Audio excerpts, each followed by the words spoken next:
Hello दोस्तों, के 7 news के सच की आवाज़ कार्यक्रम में आपका स्वागत है। प्रतिदिन हम इस कार्यक्रम में नए नए खबरों की पड़ताल करके आपके सामने लाकर जनता की आवाज़ बनते जा रहे हैं। लोग इस कार्यक्रम को खूब पसंद कर रहे हैं। आज हम डायमंड पर चर्चा करेंगे। डायमंड यानी कि हीरा।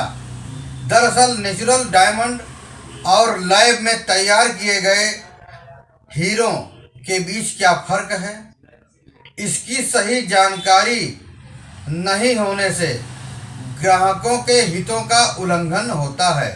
ग्राहक यह नहीं समझ पाता है कि जो डायमंड उसने ज्वेलर्स के दुकान या शोरूम से खरीदा है वह नेचुरल डायमंड है या लैब में तैयार किया गया डायमंड है। क्योंकि कई बार ग्राहक नेचुरल डायमंड समझकर लैब में तैयार किए गए डायमंड खरीद लेते हैं। उन्हें लगता है कि आने वाले समय में उन्हें अच्छा रिटर्न मिलेगा, लेकिन बाद में जब उन्हें पता चलता है कि इसका भाव नेचुरल डायमंड जैसा नहीं है तो वे अपने आप को ठगा सा महसूस करते हैं। बहुत जल्द ही इस पर ठोस नियमावली बनने जा रही है ताकि ग्राहकों को हो रही दुविधा को दूर किया जा सके। नेचुरल डायमंड और लैब में तैयार किए गए हीरों के बारे में ग्राहकों को जो उलझन होती है, सरकार उसे दूर करने का उपाय करने जा रही है।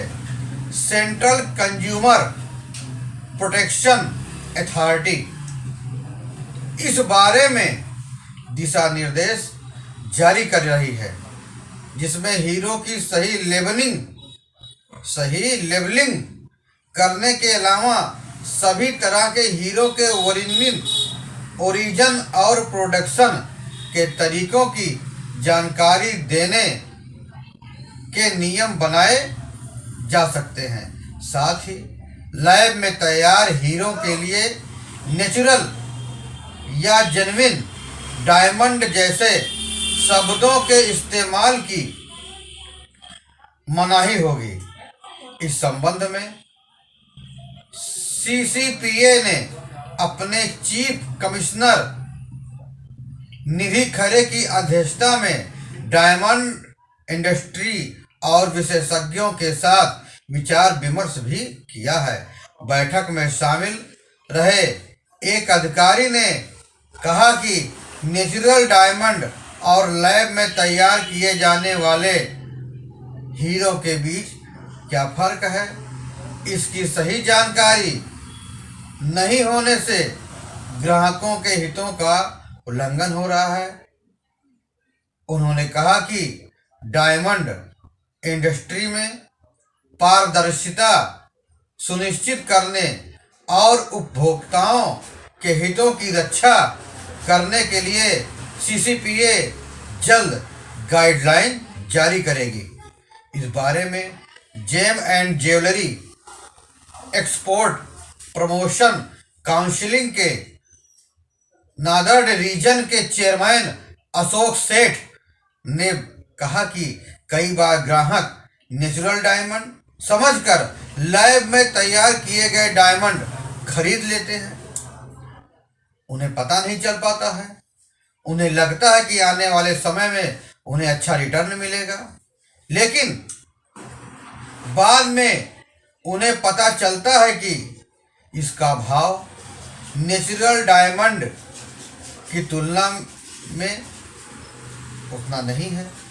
दोनों की लेबलिंग स्पष्ट कर दिया जाना चाहिए, जो इंडस्ट्री और कंज्यूमर के हितों में है। ब्यूरो ऑफ इंडियन स्टैंडर्ड्स के मुताबिक डायमंड शब्द का उपयोग केवल नेचुरल डायमंड के लिए होना चाहिए। सिंथेटिक डायमंड की नेचुरल डायमंड की तरह ग्रेडिंग करने की भी मनाही है। Central board of direct taxes and custom के नियमों के मुताबिक यह बताना होगा कि डायमंड अगर लैब में तैयार किया गया है तो उसके प्रोडक्शन का क्या तरीका है। सीसीपीए की मीटिंग में इन सभी पहलुओं पर विचार किया गया है ताकि एक ठोस फ्रेमवर्क बनाया जा सके, ठोस नियमावली बनाई जा सके, नई गाइडलाइन जारी की जा सके। बहरहाल ग्राहकों के हितों में ठोस नियमावली बनने से ग्राहक नेचुरल डायमंड और लैब में तैयार किए गए डायमंड की जानकारी पा सकेंगे, जिससे डायमंड बेचते समय उनके हितों पर अब कुठाराघात नहीं हो सकेगा। उन्हें अच्छा दाम मिल सकेगा, वो उसी हिसाब से डायमंड खरीदेंगे। नेचुरल डायमंड खरीदें कि लैब में तैयार डायमंड खरीदें। यह जानकारी आपको कैसी लगी, कृपया कमेंट बॉक्स में कमेंट देना ना भूलें।